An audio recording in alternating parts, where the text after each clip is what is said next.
So to fix this and to start the mix down, we're going to start putting all of our tracks in groups. I want to make a group for the drums first, so I'm going to click and highlight every drum rack and every drum element. And then we'll right click on any of the tracks, and then click on group tracks. And there we have a group. We'll just call this one drums. And we'll do this for most of our tracks. We won't put the vocals in any group because we only have 2 samples going on. But if we had multiple vocals going on, we would put all of them in a group, and we'd probably process all of them with this effect track. We'll group this MIDI file and the operator into a sub-bass group. I'll explain the MIDI in a minute. Group all of our basses into a bass group. We'll do the same thing for our leads. I count this little riser as a lead, so we'll put it in there. And before I group any more tracks, one element of the song that was actually so subtle I forgot to mention it was this little ambient track, this one right here.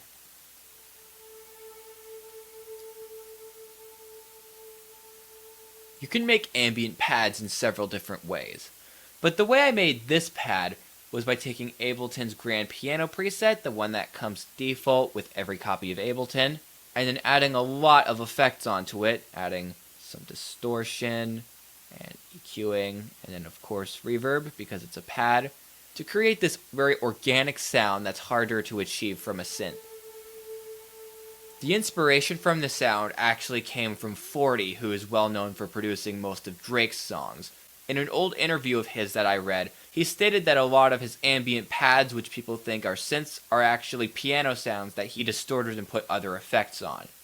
So with that inspiration, I made this ambient pad, and I use a similar technique for a lot of ambient pads in my songs. We won't be grouping this, but if we had more ambient pads that we wanted to process all together, we'd be grouping those.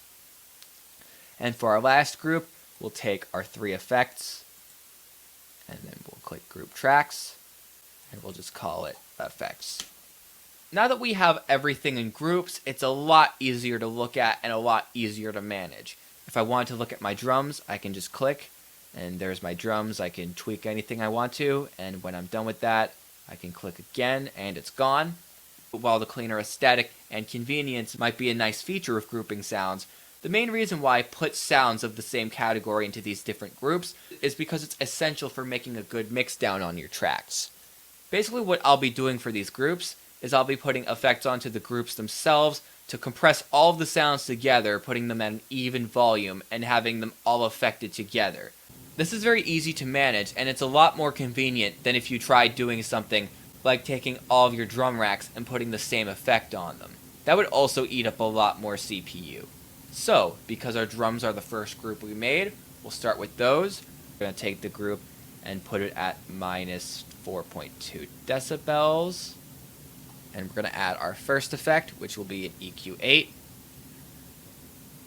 Let's take our first band and change it over to a low cut times 4. We'll put the frequency at about 50 Hertz. That might seem like we're cutting out too much bass at first, but remember that the sub bass is taking care of all of that very low action. So if we had too much of that going on with the other sounds, it'd get very muddy. About 40 to 50 Hertz works really good for kicks and snares where you just want enough punch. Now we'll take our 4th EQ band, which is a high shelf. We'll put this at about 5.10 kilohertz. And now we're going to solo our group. And now let's play the patterns that we have going on within the group, and we'll increase the gain while that's happening and see if we get a good sound.